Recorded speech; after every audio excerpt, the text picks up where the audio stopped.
and today I'll be talking to you about tackling the challenge of elucidating reef-building coral holobiont function. I'm an assistant professor at the University of Rhode Island. Reef-building corals are extremely diverse and productive ecosystems. As you can see here, these reef-building corals create a three-dimensional structure that provides habitat for a variety of organisms and really builds the coral reef ecosystem. And this high productivity of coral reef ecosystem is based on the capacity of the coral to be a coral holobiont. It has this characteristic of not just being an animal, but being an animal that hosts a variety of organisms, such as single-celled dinoflagellates in the family SYMBIOTIC, as well as a variety of bacteria, viruses, fungi, and other organisms. What we can see here in the center is a picture of a coral colony. And as we zoom in, we see these small circles. Each of these are individual polyps. And these polyps are the clonal coral host. And these replicate over and over again to form these colonies. And within inside of these polyps, you can see the dark spots and this pigmentation here. And those are the single-celled dinoflagellates living within inside these tissues. To zoom in a bit further, we can look first at a coral colony, zoom into these coral branches, and zoom further into these coral polyps. And we can see if we take one of these polyps here and take a cross-section of that, here are the tentacles surrounding a mouth, and then inside here we have a mesentery and a gastrovascular cavity. And if we take a cross-section of this polyp and we zoom in even further, we can see in this picture here that we have these two tissue layers. The ectoderm out here, the layer of mesoglea in between, and internally we have the gastroderm. And within the gastroderm, we have the single-celled dinoflagellates. So here, again, is a cross-section of the coral polyp, the two tissue layers on the outside, on the oral side, as well as the two tissue layers here on the aboral side. And the majority of the symbionts that we see here are in the oral gastroderm. And so it is these symbionts here that provide the symbiosis of the coral reef that allow it to have the energy that it needs to generate the skeleton, which is another hallmark of reef-building corals. So here we have a cross-section of, again, the epidermis, the gastrodermis, the coelentron, the internal gastrodermis, and the internal subcalicoblastic medium and calicoblastic epithelium. And here it is that the coral skeleton grows. So it is these cell layers here that come together to form these polyps, the polyps that come together to form the colonies, and the colonies that come together to form the reef. And this symbiosis is a very tight symbiosis. Here we're zoomed in the coral polyp. We see inside here that these small dots are the single-cell dinoflagellates, and there can be one, two, or even more of these symbionts within the coral cells. And you can see here that the coral cell is wrapped tightly around this. And you can see this when you look at scanning electron micrographs as well, that the coral membrane, the host membrane here, is wrapped tightly around these symbionts with the coral nucleus inside here. And the power or productivity of this symbiosis, this symbiotic system, comes from this nutritional symbiosis, from the nutritional recycling of nutrients between the coral host and its symbionts living inside here. So for example, the coral host is providing the symbionts a stable habitat, stable environment, and facilitating its acquisition of inorganic carbon and nitrogen. The symbionts are in turn photosynthesizing and producing carbon and releasing these sugars and oxygen to the coral host through translocation. And we have a growing understanding of the diversity of these symbionts that we have. Here's work by Lajeunesse and others in 2018 that has recently reclassified the taxonomy of these symbionts into the family Symbiotidaceae and a variety of genera that we can see here that were previously named clades A through I and have now been reclassified to a variety of genera names that we see here. And this diversity is critically important. These are not just all single brown cells that do the same thing. What we can see here is that these symbionts, they vary in their thermal sensitivity. This is work looking at photosynthetic function of these symbionts as temperature increases between previously called clade C or cladocopium and previously called clade D or durastinium. And we can see here that as temperatures increase, their photosynthetic function or their proxy for photosynthetic function does not remain the same. and it declines in C where it stays the same or increases in clade D. So these genera vary in their thermal sensitivity. They also vary in the amount of carbon fixed and the amount of carbon released to the host. So here are symbionts from clade A and clade C. When we look at carbon fixed per algal cell, there's higher carbon fixed in clade C and also higher carbon released in a synthetic host factor in clade C in comparison to clade A. So what does this mean for the coral performance or the holobiont performance? Well, what you can see here is that if we look at the number of polyps in a new juvenile colony, and we look at how those polyps change or grow through time, if they're hosting clade C or clade D symbionts, we can see a difference in this growth with higher growth rates in those hosting clade C in comparison to clade D. So overall, we see that there are physiological differences in these Symbiodiniaceae that have consequences for the holobiont performance. So we can see here it's important not only to understand our coral biology, but also our symbiont biology and genetics. This is critically important because this nutritional symbiosis is also the Achilles heel of corals, because we can have this phenomenon called coral bleaching, and coral bleaching is the breakdown of the symbiotic relationship with these Symbiodiniaceae, which results in a loss or expulsion of these cells or algal pigments. So we have a coral that undergoes a stressor, primarily a temperature stressor, which can result in this breakdown or dysbiosis and coral bleaching. And we can see this bleaching here pictured in this small colony here, where we can still see the tentacles, but that color or pigmentation that I showed you before is gone. And we see this stark white appearance because the skeleton can be seen through the tissues, and that's why we call it coral bleaching. And we can see this varies across a reef, and in this picture from Hawaii. This varies in corals that are occurring right next to each other, and this can even vary in polyps that are occurring right next to each other. And this coral bleaching results in loss of productivity. There's no photosynthesis and no translocation. This can result in host starvation. It can result then in a reduction of coral growth and coral reproduction. It can even result in mass mortality, which would then translate to loss in coral cover and loss in coral biodiversity. It's not always the fact that there has to be mortality. Corals can also recover, but as temperatures increase, as these stressors increase, we have increasing coral mortality. And this is particularly important because coral reefs provide critical goods and services. They provide biodiversity, they have high cultural value, they provide a variety of habitat for fisheries stocks, they have species that have potential pharmaceuticals, they provide a vast amount of tourism income, they provide coastal protection against storms such as hurricanes as the waves crash against the coral reefs instead of the coast, and they provide a variety of scientific and biological knowledge. And so it's critically important to understand these coral reef ecosystems, because what we're seeing now is these very biodiverse and highly productive ecosystems are undergoing decline from factors such as overfishing, coastal pollution, coastal development, and sedimentation. And so if we look at coral cover, or the percent of coral that are covering coral reefs in areas through time, we can see that there's been declines. And this is an area, this is throughout the Caribbean, and we can see that we've gone from about 50% coral cover down to about 10% coral cover in this 24-year record. In addition, when we look at a broader area, the Great Barrier Reef, which typically is considered more pristine, we can see that we've also declined here in coral cover from about 28% down to about 13% in this 27-year record. And if we look at this area that's even wide-reaching throughout the Indo-Pacific, we can see a similar trend over this 36-year record of decline in coral cover. And this is due to a variety of local human impacts. And in addition to these, now we also have the overarching stressors of climate change. And climate change is driving losses of coral reefs through a variety of factors. One is through increases in atmospheric CO2 concentrations. Here we're showing atmospheric CO2 concentrations predicted into the future under these different scenarios or representative concentration pathways. And under these scenarios, we see that an increase in CO2 that we're already seeing can drive changes in carbonate chemistry in the ocean. So CO2 is absorbed by the surface oceans.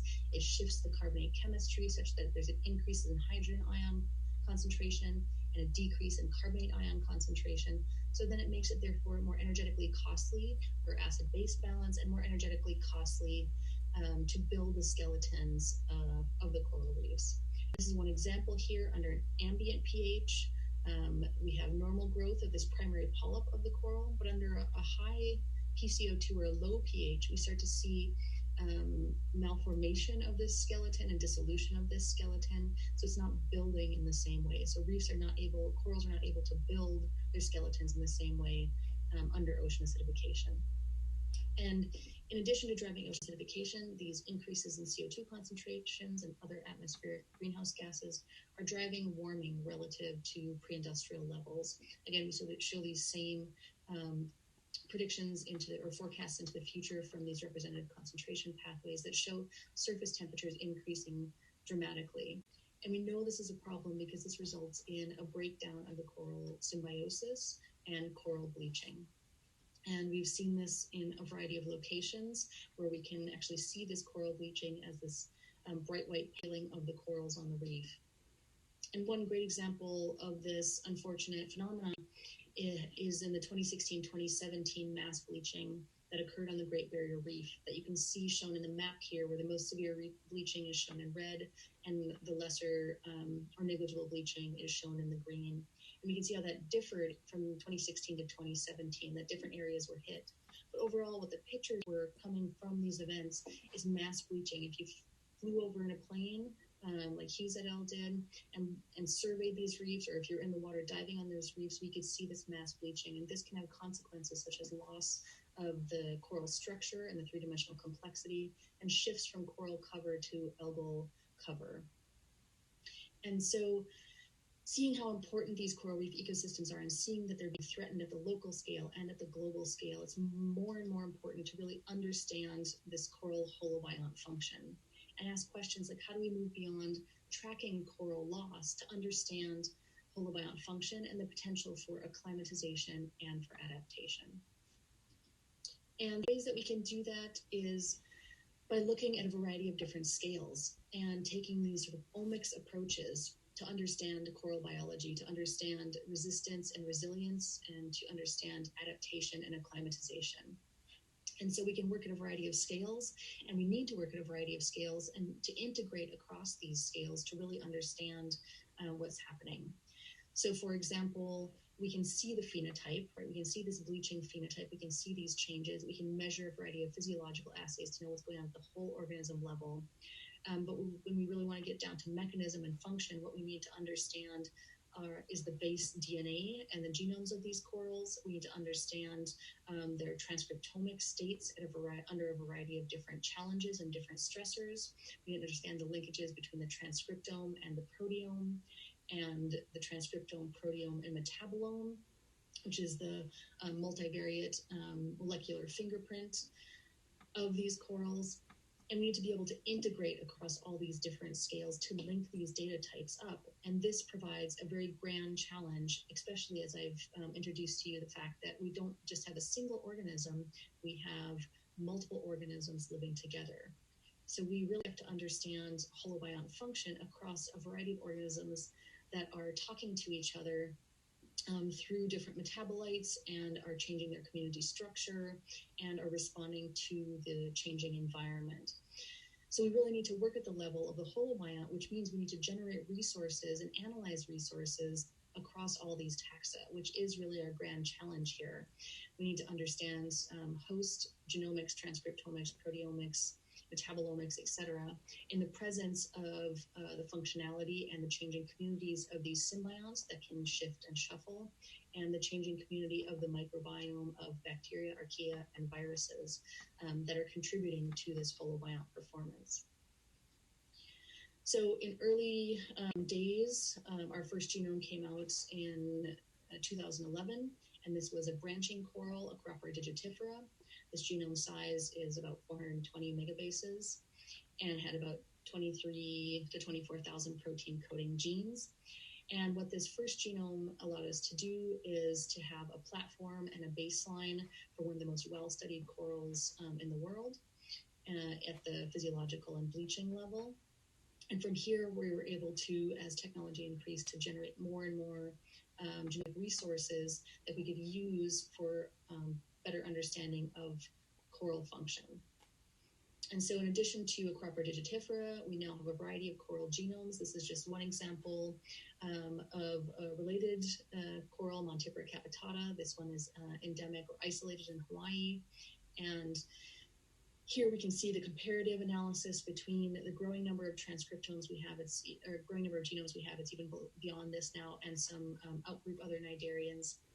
And this just shows the variety of differences in genome size that we have here, and the differences in predicted protein coding genes and intron numbers. And what this does is allows us to understand better the phylogenetics of the different coral species, and to apply comparative genomics approaches to see what makes a coral and what makes these corals different. For example, are underlying genetics contributing to features or phenomena such as this, where one coral next to another coral bleaches while the other one doesn't. And so we have this growing understanding of the genomics of corals as we sequence more and more. And here's another comparative table showing overview statistics for a massive Parietes, one of the most resistant corals that we have, and one of the most symbiotic symbionts that we have, just to show the complexity here. So here's this Parietes coral. We can see it differs from the early Acropora comparisons. And over here, what we have is a variety of the symbionts, the different genera in Symbiotidinaceae. And we can see here that we have differences in the GC content. We have differences in the genome sizes between these symbionts and the coral host, where these symbionts actually have very complex genomes. We'll be hearing more about that in the next talks. And they have high repetition. They have very high percent methylation. But we're now getting a growing understanding. But as I showed you before, we have many, many, many different taxa in the symbionts. And for this, we still have only a relatively small proportion of those sequenced. And so these, again, represent our challenges of we can't just have one coral that represents all corals. We have thousands of different species, and then we maybe even have more than that for the different symbiont species. And many of these don't culture, and so we don't yet have a stable cell line for corals, and many of the symbionts do not culture, which makes it harder to do these omic and functional studies. We are growing as a community, and we have a variety of open community databases. We have a new Harnessing the Data Revolution NSF project that's focused on a sort of synthetic coral model, or corals as 3D printers. We have a HOLOBIONT integration project that's focused on platforming these coral species, such as the model species Montipora capitata. And we have other groups that are researching coral genomics that are providing these great coral genomics comparative platforms and databases.